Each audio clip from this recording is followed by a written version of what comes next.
afternoon, everyone. I'd like to welcome you to the webinar today on the crisis in Afghanistan. We are delighted to have so many people who are interested in this really important topic. We've had about 500 people register for today's event, and we see people coming in as we speak.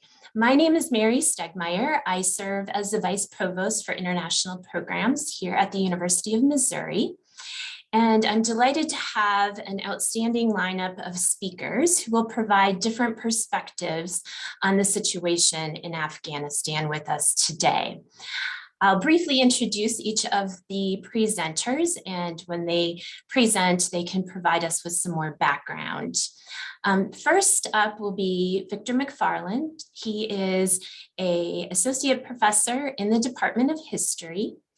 The next speaker will be Heather Baugh, who is an assistant professor in the Truman School of Government and Public Affairs. Following Heather will be Paul Wade. He is an Afghanistan veteran and earned his law degree from the University of Missouri in 2018. And the last speaker will be Sulaiman Assadullah. He is from Afghanistan, and he is a master's student in the Truman School of Government and Public Affairs. Before we begin, I want to express gratitude to our colleagues and friends in our community who have reached out to the university to express concern and a willingness to help our students from Afghanistan. We have established an International Student and Scholar Emergency Fund, which provides financial support to our international students and scholars when emergencies, crises like the situation in Afghanistan, natural disasters such as the earthquake in Haiti, and pandemic-related crises create extreme economic hardship for members of our community.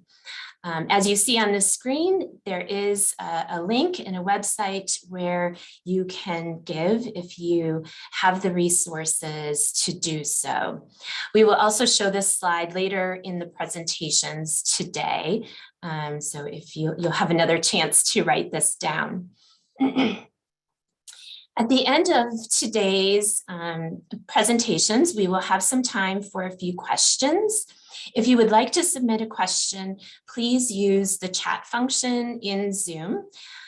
As I mentioned, we have many attendees, so we definitely won't have time to get to all questions, but we welcome questions, especially those that can provide, that would be of interest to a broader audience.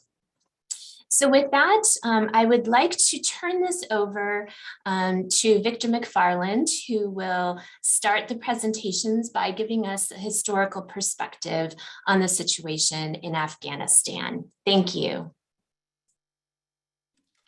All right, thank you, Mary, and thank you to Mizzou for organizing this event. I'm an associate professor of history. I study energy history and US relations with the Middle East. My first book was about the US-Saudi alliance, so I should say that I'm not a specialist in Afghanistan, but I can give an overview about US policy in the area to help us answer two questions. One, how did the United States become involved in Afghanistan, and why was it involved militarily until just a few days ago? And second, why, despite the US alone spending about $2 trillion on the war and the sacrifice of many American lives and other lives in the international forces and many more Afghan lives, why did the Afghan government collapse so quickly last month? So I should say that I'm going to concentrate on the US perspective, but it is very important to remember that the story of Afghanistan is not primarily an American story, it's an Afghan story, and we should listen to Afghan voices on this history. So I'm going to start off just giving a real basic overview. Afghanistan has a very long history. It was a kingdom which had its roots in the 18th century, but US relations with Afghanistan were very limited at first. The US didn't even open an embassy in the country until the 1940s and gave some foreign aid over the following decades. But US policymakers didn't pay much attention to Afghanistan until the 1970s. At that point, the kingdom fell and was eventually replaced by a pro-Soviet Marxist government that controlled the main cities, but almost immediately faced an insurgency in the countryside. Those insurgents are usually called the Mujahideen, which basically means holy warriors. And many of them were motivated by religion, seeing communism as a threat to Islam in Afghanistan. The Soviet Union invaded Afghanistan in 1979 to prop up that communist government and occupied the country for the next 10 years. The US and other anti-communist countries saw this conflict as an opportunity to weaken the USSR. So they sent money and weapons to the Mujahideen. The US wasn't alone. It had a partnership with Saudi Arabia, which paid for about half of that effort, and with Pakistan, whose intelligence services chose which Mujahideen groups received aid and distributed that money and weapons. None of these countries intervening in Afghanistan were very careful or interested in picking groups that supported democracy or human rights, or even had a coherent political vision for Afghanistan.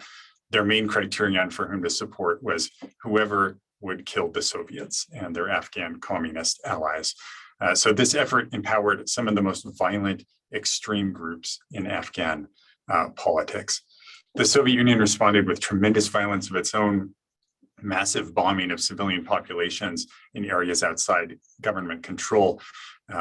Estimates are that maybe 800,000 people died in Afghanistan in a fairly conservative count, maybe well over 1 million. Perhaps half the population became refugees at some point, and Afghanistan never fully recovered from that war. For those of you who want to learn more about the American effort, Steve Cole, the book Ghost Wars is a good place to start. So the Soviet Union withdrew in 1989, and the United States and many of the other countries that had been intervening quickly lost interest. Many of the Mujahideen groups fell to fighting each other. And it's at this point in the mid-1990s, during the Afghan Civil War, that the Taliban first arose. Their promise was to impose law and order on Afghanistan. Of course, it was a very harsh version of law and order. They became notorious worldwide for their repression of women, their violent punishments, according to their interpretation of religious law, and eventually for the fact that they hosted Osama bin Laden, a Saudi Islamic militant, and his Al-Qaeda network, which had training camps in Afghanistan. Even at that point, the United States didn't take much notice at first until Al-Qaeda carried out 2 major bombings against US embassies in Africa in 1998. The US launched cruise missile strikes against those training camps in Afghanistan, but it was essentially a one-off event. They failed to kill bin Laden, and Afghanistan remained not a very high priority for US policymakers. Now, of course, everything changed in 2001 with the 9/11 attacks, which had been planned from those camps in Afghanistan. The United States began a bombing campaign in October, less than 1 month after the 9/11 attacks, and a ground intervention beginning with a very small number of CIA paramilitary forces and US Special Forces, initially only about 1,000 troops and paramilitaries, plus local allies, especially the Northern Alliance, anti-Taliban Afghans. They succeeded in just a couple of months in driving the Taliban out of Kabul, and then in December out of Kandahar, the old Taliban capital in the south. But they did this with very few US boots on the ground, mostly working with local allies. And one of the things this meant was that the US worked with some of the old warlords, some of the folks who had inflicted tremendous violence against Afghanistan during the 1980s and 1990s, many of whom were deeply unpopular with much of the Afghan population. But whoever could pick up a gun and fight the Taliban, in many cases, the US gave them money and worked with them in the fall of 2001, because the priority was speed, to overthrow the Taliban quickly, to respond to 9/11 quickly. And of course, in retrospect, we know that the Bush administration was planning to move on to Iraq very early. Actually, on the day of 9/11, Donald Rumsfeld, among other US officials, were already talking about invading Iraq. So the US kept a very small number of troops in Afghanistan over the first couple of years of the occupation, just a few thousand troops. And that meant that the United States basically worked with and empowered whichever forces in the country could put some armed men together. And that did not result in a very strong central government. It resulted in empowering some people who encouraged the tendencies in Afghan politics that weakened the central government and prevented a stable political order from emerging. If there was ever a moment to make peace with the Taliban, that would have been the time to do it in 2001, 2002, 2003, when they were on their heels. But the Bush administration chose not to do so. They also chose not to make Afghanistan a high priority and put in a large number of troops or spend very much on reconstruction at that point. So the central government remained quite weak. It remained unable to impose law and order in many parts of the country. If you're curious about that, those phenomena, one book that I would recommend is by Sarah Chase, the journalist, called The Punishment of Virtue, about Kandahar immediately after the 2001 US-led invasion. But of course, the Taliban were not defeated. They built up their strength over the subsequent years. They had bases in Pakistan and in the Afghan countryside and recovered some of their strength, despite the fact that the United States and its NATO allies from Europe also had troops in Afghanistan for the occupation.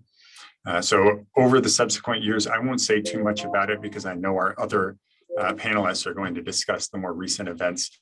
But I will mention that the number of US troops grows steadily over the years, up to just under 40,000 troops by 2009. Then under Obama, there's a surge of troops up to a peak of over 100,000 in 2010 and 2011.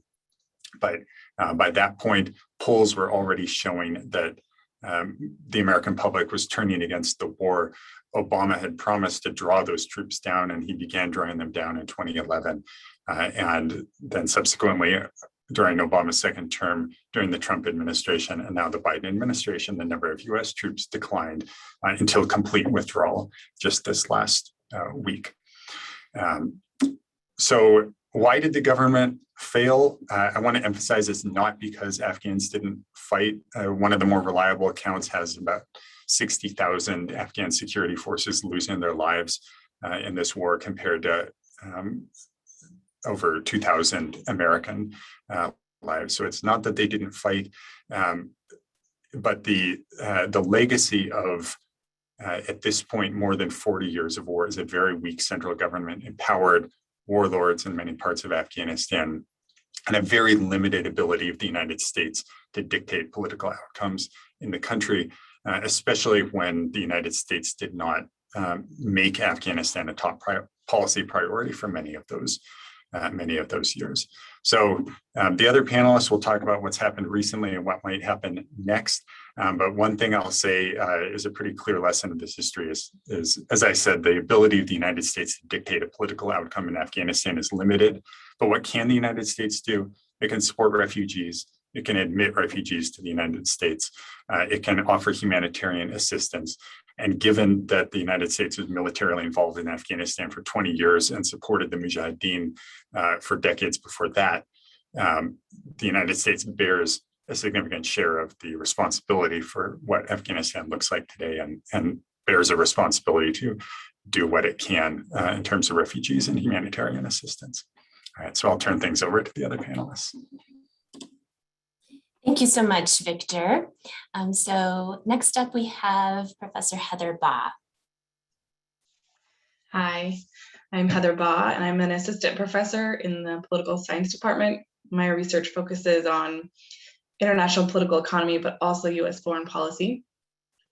Like Victor, I don't claim to be an expert specifically in Afghanistan, but foreign policy and presidential decision-making in crisis more generally falls more in line with my expertise. And so I'd like to take my time this morning to answer 4 questions that I think might be on the minds of many if you've observed what's been happening for the past few weeks. These questions are: first, what has happened in recent days? Secondly, why would the US want to leave Afghanistan if the chaos that we've observed unfold this past week was going to be the result? Third, was the chaos inevitable or preventable? Did the Biden administration know that this would happen? And then finally, is Biden solely to blame for this debacle? So what has happened in recent days? After taking office, Biden pushed back the final date of withdrawal for the United States from May 1st to August 31st. And May 1st was the agreed upon date in President Trump's deal with the Taliban. At the time that Biden took office, there were about 3,500 troops in the country, but most of the remaining 3,500 were also gone by mid-May. And the Taliban took this opportunity to launch an offensive against the Afghani government, which led to the capture of Kabul on August 15th. So then over the past 2 weeks, we observed an airlift of historic proportions. The US has airlifted out about hundreds of thousands of Americans over the past few weeks. There's also been an attempt to evacuate Afghanis who either worked for the US-backed government that fell, or those who assisted the US military in its war against the Taliban.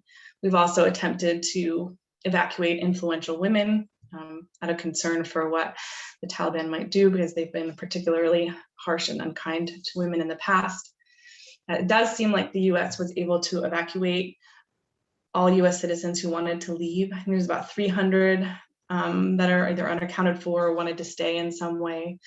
Sadly, we also observed an ISIS orchestrated terrorist attack that killed hundreds of Afghan civilians and I think 13 more US service members, and that they were attempting to hinder or to make worse the US exit from Afghanistan. So to most, the final days of this evacuation seemed completely chaotic, and sadly, it was plagued with violence. It was a very graphic reminder, I think, that the US lost the war in Afghanistan for all intents and purposes. And it seemed like we couldn't even leave in a dignified manner. So why would the US want to leave Afghanistan if the chaos that unfolded this past week was going to be the result?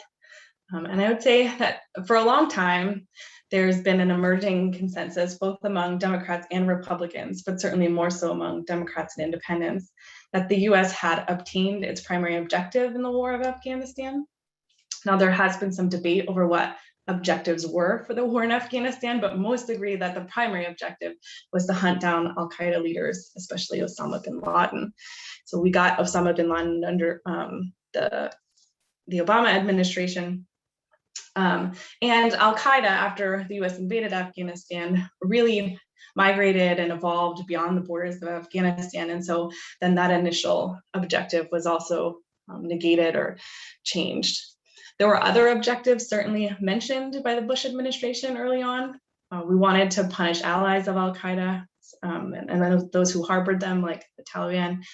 But we also wanted to nation build. It was in an April 2002 speech at the Virginia Military Institute that George W. Bush said, "We know that true peace will only be achieved when we give the Afghan people the means to achieve their own aspirations. Peace will be achieved by helping Afghanistan develop its own stable government." So these nation building goals were certainly more controversial goals, and they are ones that we have, at least partially, if not completely at this point, failed to attain. Ultimately, we left Afghanistan, though, because it was expensive in terms of both lives and money, and we weren't winning. Many thought we couldn't possibly win. It was also very unpopular. Public opinion turned against the war sometime around 2010 or 2011 in the United States, and Afghani public opinion turned against the United States at roughly that same point in time. The 20-year war in Afghanistan was brutalizing civilians. About 50,000 civilians have died, compared to about 3,000 US service members and about the same number of US contractors. US-backed Afghan security forces were responsible for about 25% of those civilian casualties. But these types of statistics made the United States' presence very unpopular. The regime that the US backed in Kabul was also very corrupt, which again spoiled popular sentiment. The war cost the United States over $2 trillion, and it's projected to cost another $2 trillion in healthcare, disability, and burial costs for veterans. It's also cost the United States another $6.5 trillion in interest because we financed the war instead of raising taxes. We lost the war in Afghanistan for a myriad reasons, far too many to get into here, but they include tribal politics in Afghanistan, external support from the Pakistani government, and the lack of support from civilians. But I think ultimately US leaders thought we needed to avoid the fallacy of sunk cost. We have achieved one of the primary objectives, which was fighting Al-Qaeda and capturing Osama bin Laden, and we've done that. And so it was time to cut losses and move on. So if this was the logic behind the decision to leave, was this chaos that we observed preventable? And did the Biden administration know that this would happen? And I would say that if that Biden administration did its job, they probably did anticipate this scenario among many others.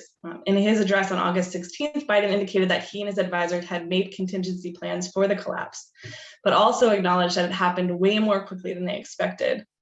The Wall Street Journal also reported that there was an internal memo predicting Afghanistan would fall quickly to the Taliban after the US withdrawal. But plans, sometimes a little more than conjecture. This is a hard thing to do.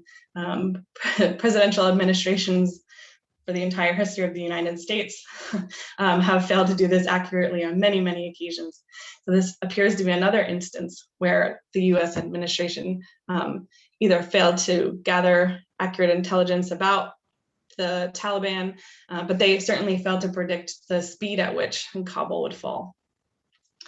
Finally, is Biden to blame for this debacle? I think in the words of President Biden, the buck stops here, right? He is the commander-in-chief, he's the head of the US military, and the evacuation of US citizens and Afghani allies appears to have been pretty bungled, mainly because the administration failed to predict that Kabul would fall so quickly. And I think for that, Biden deserves blame.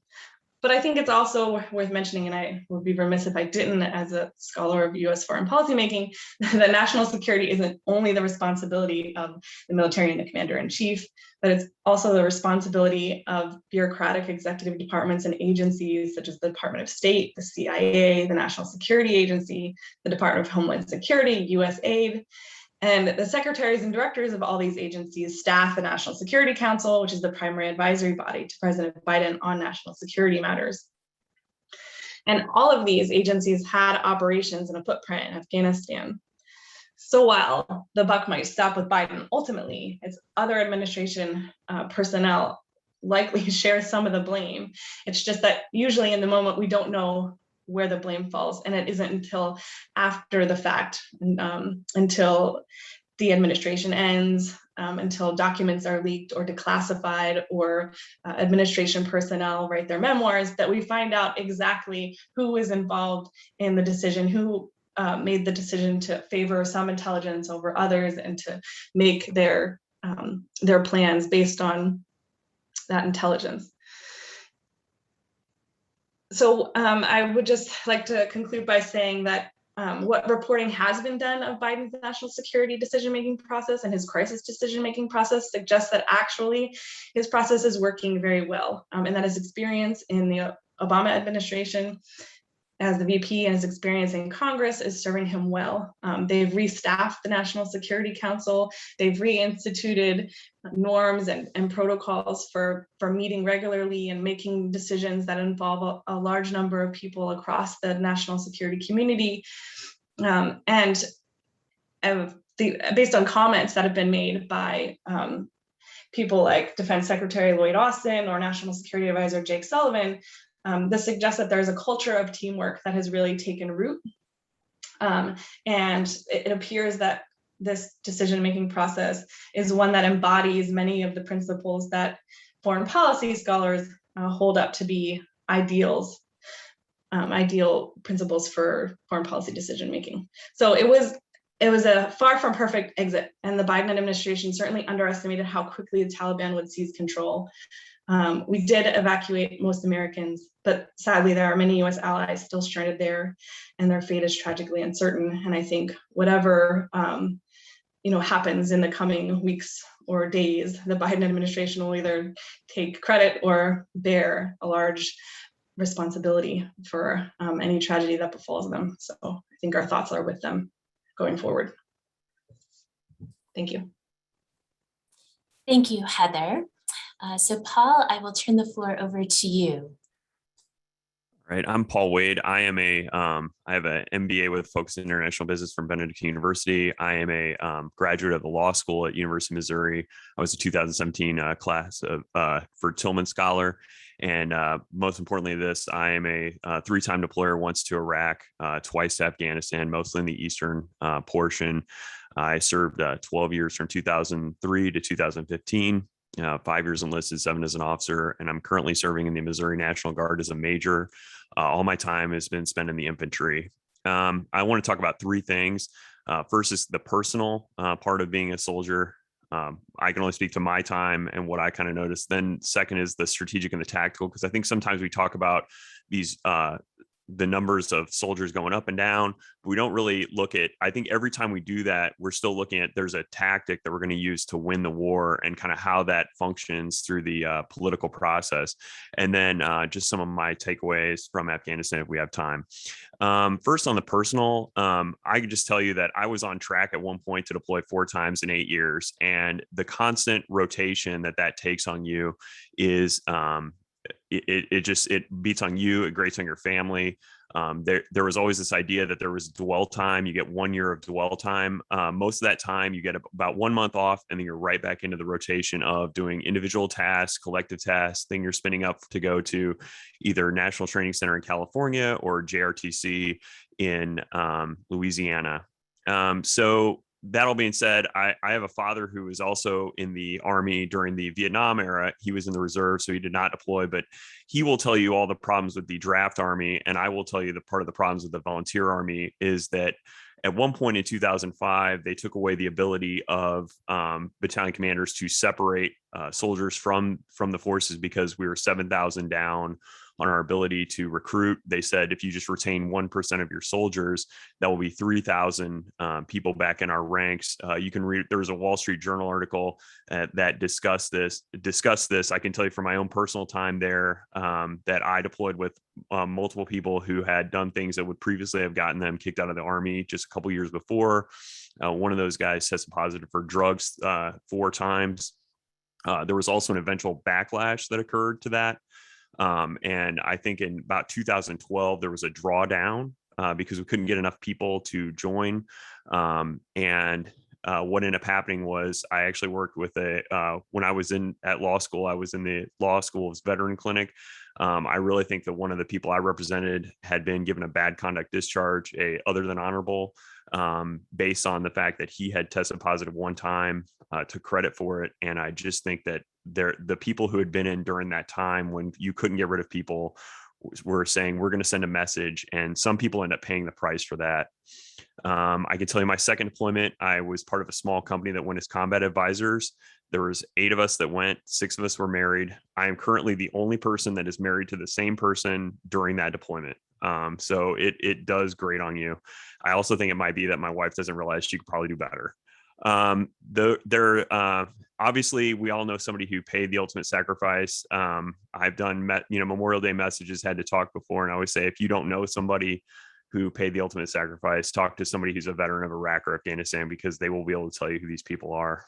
And then there's also just a general lack of concern from the public at large that was perceived during that time. You're spending all your time spinning up to go, ready to go overseas. And one of the things you see is when you talk about things that are happening that you think that you see on CNN or Fox News or whatever, you'll have family members that go, I have no idea what you're talking about. And so there's things that you think are major that are going on and kind of nobody's paying attention. I got a question from somebody before this that asked, what can you do for a veteran who's out there? I'm also the chapter captain here in Columbia of Team Red, White, and Blue. We enrich the lives of America's veterans. My advice is to just listen, learn, and accept. When you're dealing with veterans, you just kind of listen to their stories, ask questions if you have any, learn what's going on, and just accept what they have to say. They're going to tell you stories. Sometimes they're going to make your toes curl. depending on what your background is, and don't segregate and otherize. If you like when I tell people to come out to something with my organization, what I see a lot of times is, hey, I will tell a veteran to come out with you. And the reality is, if we want to accept them into the community, you need to be the one who goes with them. As far as the strategic and tactical go, what I will say is the key difference is we always talk about the war in Iraq and Afghanistan, kind of like these sister wars. I think it was kind of hit on earlier. Iraq, the invasion was in 2003. Afghanistan was in 2001. The surge in Iraq was 2007, and the surge in Afghanistan was in 2010. And I don't think people get exactly what is that there was a change in tactics called from counterinsurgency, from kind of a neoconservative idea that if we just kill the bad guys, all that's going to be left are the good guys.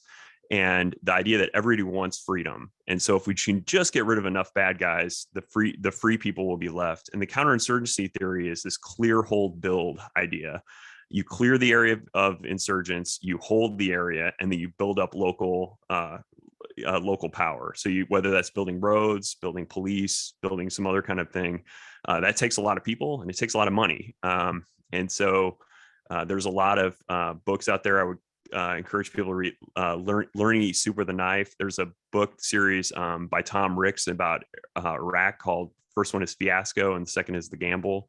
They really outline kind of what this was going on, what was going on during this time. I will tell you, I did a 2007, 2008, 15-month deployment to Afghanistan. One of those missions was the first Afghan-led mission called Operation Maiwan. And it was, which is tremendously long into a war to have have the local nationals actually leading their own missions. And so what happens in that is that we would just go through, we just clear one large area, go through people's houses, search for weapons, and then just leave. So if you can imagine somebody coming through your town, coming through your house, and searching everything you own, that was it. And then in 2010, there was a shift to this counterinsurgency. We started bolstering our numbers, actually started doing counterinsurgency like we had done in Iraq. By 2013, we had switched to what was called foreign internal development, which is where you use locals, you fund locals, you're simply in an advisory and assist role. You're bringing on any kind of forces that you can bring to bear, whether that's field artillery or some kind of asset that the Afghans did not have. I was also there during the agreement there when General McChrystal was fired in 2010. That was about President Biden is a counterterrorist, has always been a counterterrorist. If you want to know more about this, read Obama's Wars by Bob Woodward. Goes into great detail. General McChrystal made fun of Vice President Obama at the time for his views, and General McChrystal's views on counterinsurgency were there. And so President Biden got the last word in August 16th. Somebody else referenced that. He said that he was going to be more narrowly focused on counterterrorism, just killing bad guys, not counterinsurgency, which he called nation building. And nation building is the word for counterinsurgency if you don't like counterinsurgency. So just kind of my general takeaways. One of the things is I didn't really talk a lot about the Afghans here. I worked significantly with the Afghans throughout my time there. I felt that the culture piece kind of gets, culture as a divider, I think gets overplayed. The people of Afghanistan are very friendly. I think when we use culture as a window to view things positively, I think it can get used very well. I think the city versus rural part of Afghanistan is very different. The Taliban tends to be very well in the rural. And I think the lack of government that they had and our kind of inability to enforce what I call like the banality of freedom, like where every day you walk up, you have good governance, and you wake up every morning understanding how things are going to go, ended up being the failure, and that we only tried that strategy from 2010 on. And with that, I think I'll hand it back over. Thanks so much, Paul.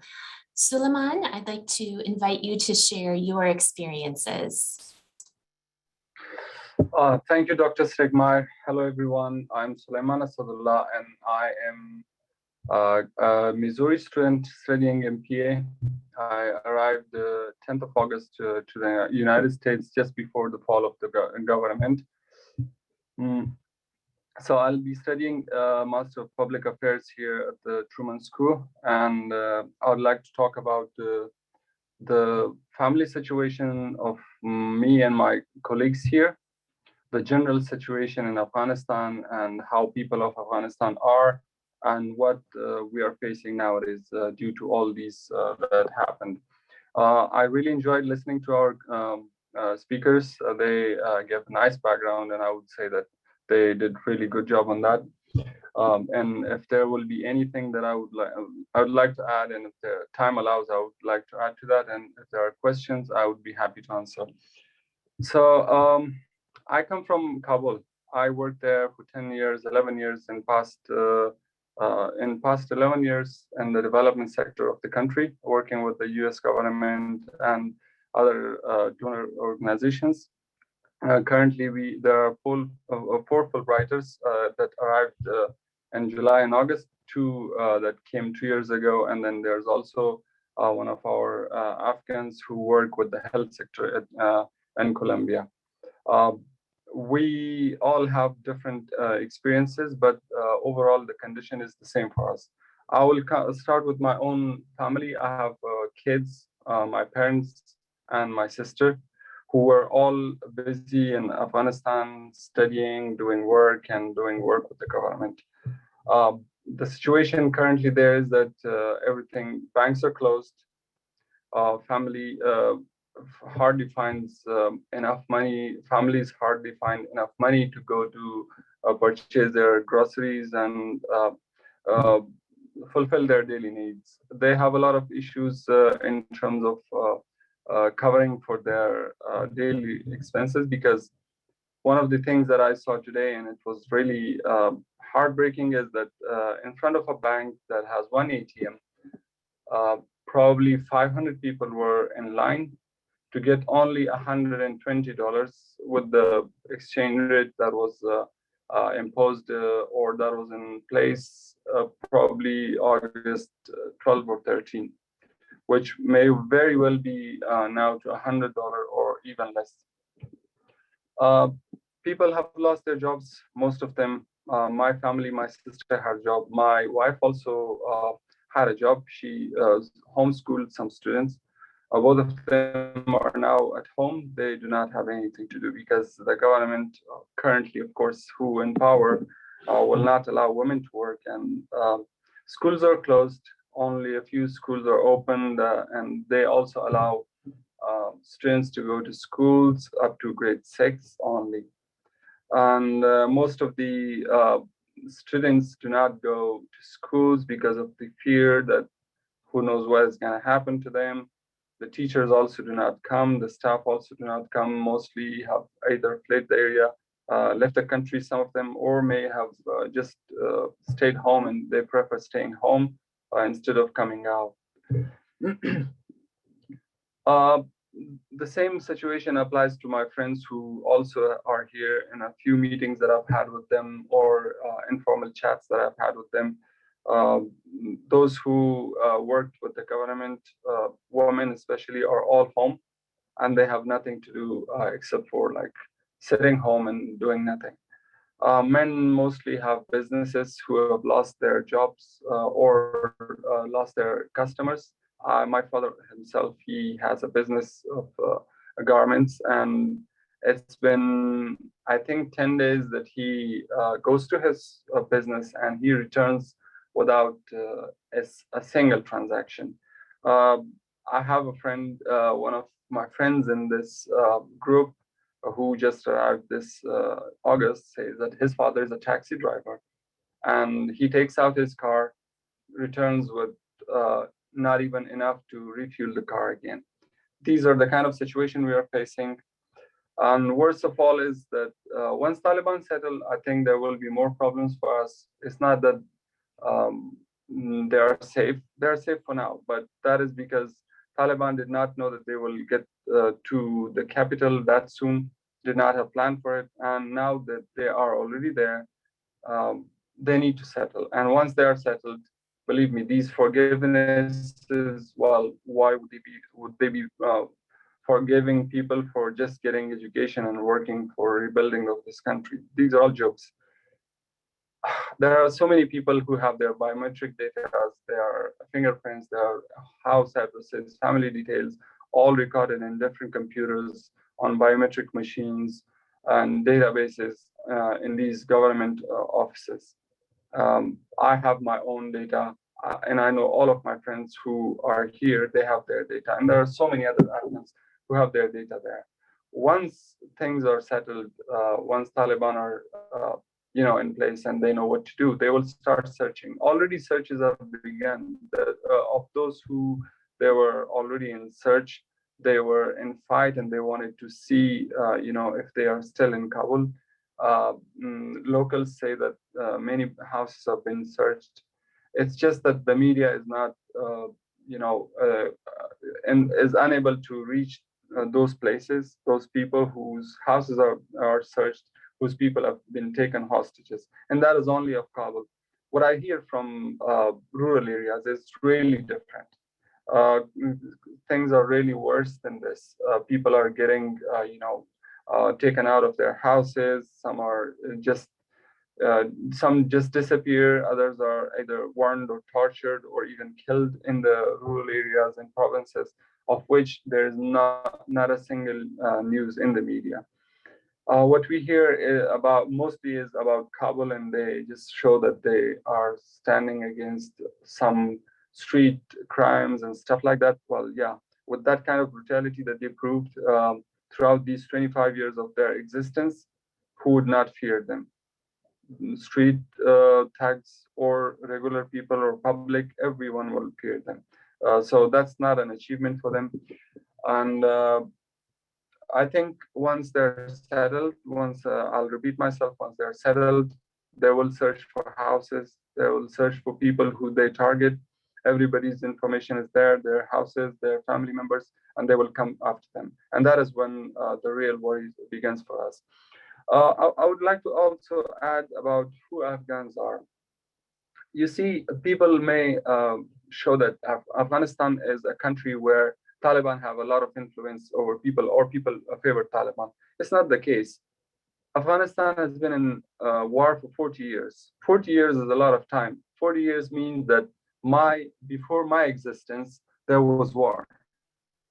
If I had no access to education, no access to to international media, if I had not grown outside my own village, if I had not been to my studies abroad in my bachelor's degree and then later worked with international, I wouldn't have known, and I would have had the same mentality. If from my birth time up to now, somebody tells me every day one thing: we are invaded and we are Muslims, and show me the extreme face of something that they call a religion, which is not actually a religion, every day with emphasis that this is who we are and this is what we should do. And 40 years, I don't hear any other thing and just this thing. Of course, my mind will be already brainwashed. That is the case with our people there. Our culture is not fighting. We are very peaceful people. When we have guests, we fight for our guests to have them at our houses and to treat them well. That is the kind of people we are.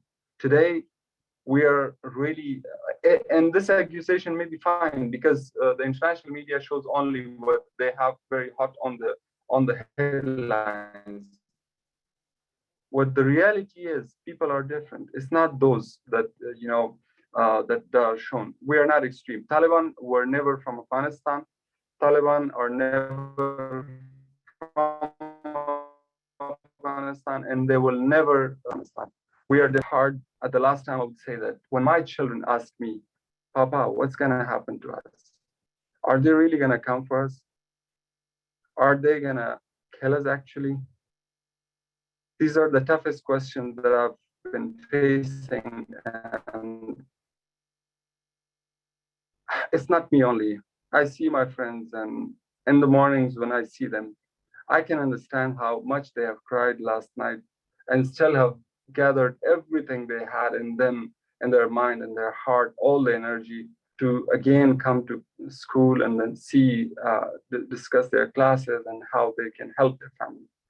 Anyways, thank you very much, everyone, for listening. If there are any questions, I'll be happy to respond. Suleiman, thank you so much for sharing your personal story, and those of us who have gotten to know you and other Afghan students over the years and also over the past couple of weeks. Our hearts really ache for you. And when we think about and hear about the worries that you have and the real threats that your families are under, it sort of inspires all of us to try to do as much as we can to help your families get to the United States or get out of Afghanistan and provide support. I also wanted to say thank you to Paul for his service. We have many veterans at the university, and it's a real value to our students and our faculty and staff as you share your experiences in the countries that you have served in and the lessons that you bring back. So following up on sort of Suleiman's comments, I wanted to just give a reminder that the university, here at the University of Missouri, we do have an emergency support fund for our international students and scholars who find themselves in these really difficult situations where their families, they have concerns for the safety of their family, but also the financial situation in their home countries is such that they need to be providing support to them, or their family members who might have been providing some support for their education are unable to do so because of the circumstances. So here you see the link to donate to the International Student Emergency Fund, and we'll also put this in the chat again. I'd also like to bring in a member of our community, Samantha Moog. She is the Director of Refugee Services at Catholic Charities here in Columbia, Missouri. And here she is logging in right now. Catholic Charities will be providing support and resources to refugees from Afghanistan as well as elsewhere who may be coming to central Missouri. So Samantha, I'll give you a couple minutes to share the work that you are currently doing. Yes, hello. I'm Samantha, or Sam Moog, Director of Refugee Services at Catholic Charities of Central and Northern Missouri. Catholic Charities is the local resettlement agency in Columbia and mid-Missouri. We've resettled more than 4,000 refugees from around the world in Columbia and mid-Missouri since 1975. We serve everyone regardless of faith, culture, or situation. As the local resettlement agency in our region, Catholic Charities Refugee Services will be the agency that resettles any Afghan refugees, special immigrant visa holders, and evacuees in Columbia and mid-Missouri. We've been working with our national level sponsoring agency, the U.S. Conference of Catholic Bishops, and the Missouri Office of Refugee Administration to prepare for anticipated Afghan evacuees to be resettled in Columbia and mid-Missouri. We've also been in contact with local Afghan community members, various partners, community groups to coordinate efforts. We're currently hiring for an Afghan refugee program coordinator, or more than one position potentially. We're seeking candidates who speak Farsi, Dari, and Pashto. We do anticipate that we will be resettling Afghan evacuees in Columbia and mid-Missouri as beginning this month, which is today. We don't have any specific numbers yet, but I do anticipate we will be resettling Afghan evacuees here in Columbia and mid-Missouri.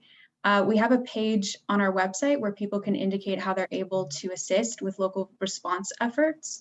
And we will need significant community support to meet the needs of the evacuees that we will be welcoming to our community. Thank you. Thanks so much, Samantha. We've received a number of questions, and so I'd like to turn to some of these that I think will spark some discussions. So one of the questions is, as we look forward, what is the role of the US in the world after this withdrawal from Afghanistan? Does this change the position of the US in the world? How does this adjust foreign policy? And we could also tie this back to, is the US done in Afghanistan? Have we washed our hands, or what role do we have still in that region?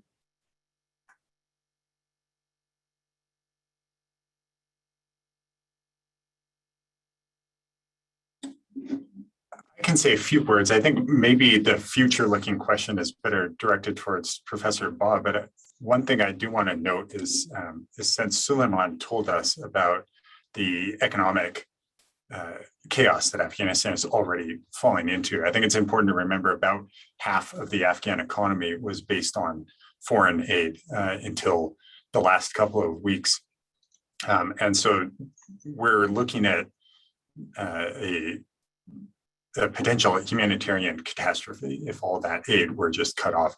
So when you ask, is the United States going to just wash its hands of Afghanistan? I hope not, absolutely not. And I don't think that should really be an option for the United States or the rest of the international community, despite the fact that the Taliban are now in power, and despite the fact that thousands of evacuees were able to make it out. We have to remember all the people who are still there.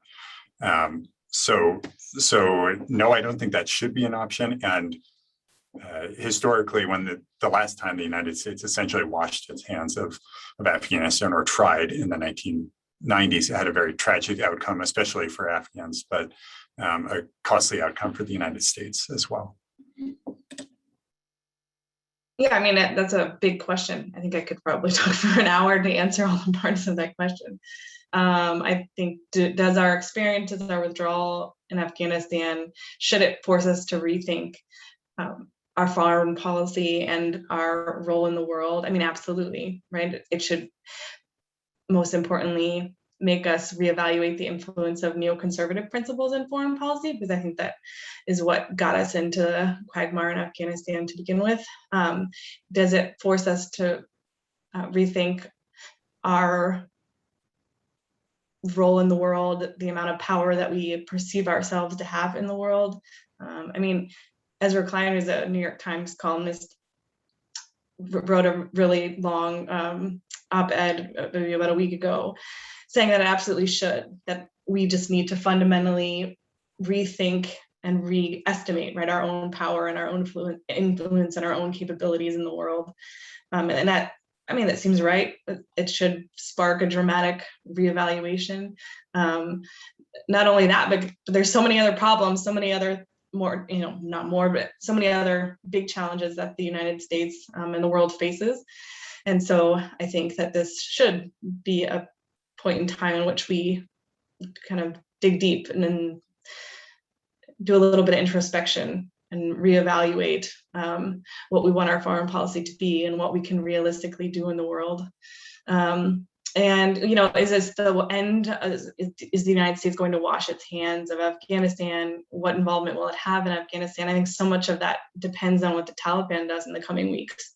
It's done a lot of talking, saying that it's going to be different, or that it has some different vision for what a new Taliban regime is going to look like. And so I think, a lot of it depends on how true that is, and how much we can live with ourselves making deals, or what kind of building a relationship with that regime. I think we did cut off aid fairly quickly after they sacked Kabul, and the extent to which we resupply that aid, I think, will be conditional on all kinds of things: their agreement to respect human rights, their treatment of women, probably their agreement to help us continue to evacuate allies and people who supported the regime, or supported the American-backed regime when we were there. So, I think I wouldn't rule out the possibility that we have very little to do with them, or that we impose essentially economic sanctions and not provide aid, depending on what the regime does. But hopefully it doesn't hopefully it doesn't go that way, and hopefully the Taliban prove themselves to be somewhat somewhat palatable, right? Somebody that we could work with in some regard and not be ashamed to provide aid to. But it'll be interesting to see what happens in the next couple of weeks. Paul, did you have anything that you wanted to add? I was going to say, just from a different kind of standpoint, I think you look at Vietnam after this, and I know some people don't want to draw parallels and some people do. I think Professor McFarland brought up a good point about the amount of poverty that there is in Afghanistan and how much is brought from foreign aid.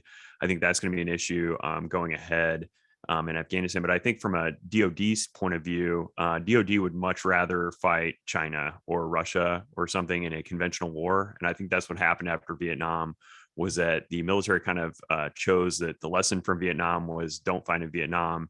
The old Princess Bride, never fight a land war in Asia thing, and which is what we ended up doing. And I think the problem that we have is that we don't always get to choose where we fight or kind of where we end up in these battles. And I think that might be the problem going forward is, do we get dragged into this again 20 years or 30 years from now? And we are completely unprepared. I think that the Biden administration is going to try and choose where they want to go with foreign policy. But I can tell you that DOD wants to get back to conventional war. They have since about 2010. And I don't know that they get to choose that. Thank you, Paul. Suleiman, if you're able to speak, I'd welcome any additional comments that you have. We have about 2 minutes left, but your thoughts on this question or other points that you wanted to convey.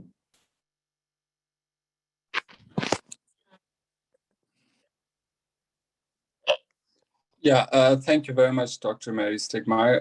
I just wanted to add one last point that I did not mention earlier.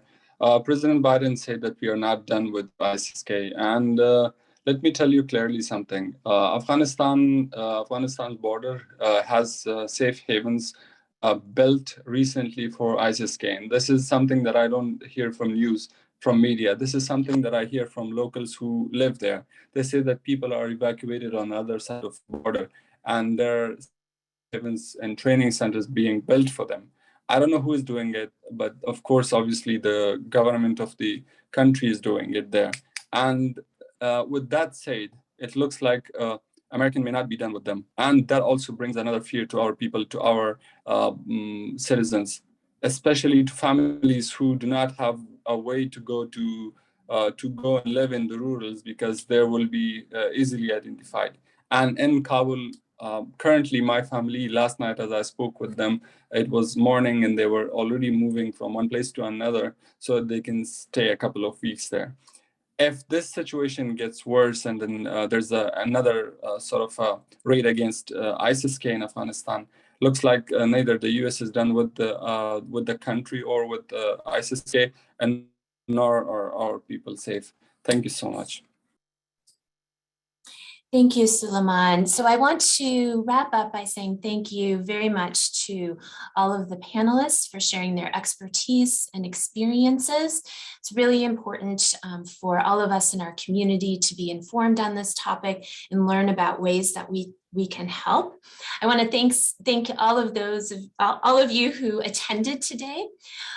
This session was recorded, and we will be sending the link to the recording out to all of you who are registered, along with links to donate in the coming days. So you can look for that in your email box. Thank you so much, everyone. Have a good afternoon, and please keep our students and community members from Afghanistan in your thoughts as they endure these difficult times. Thank you.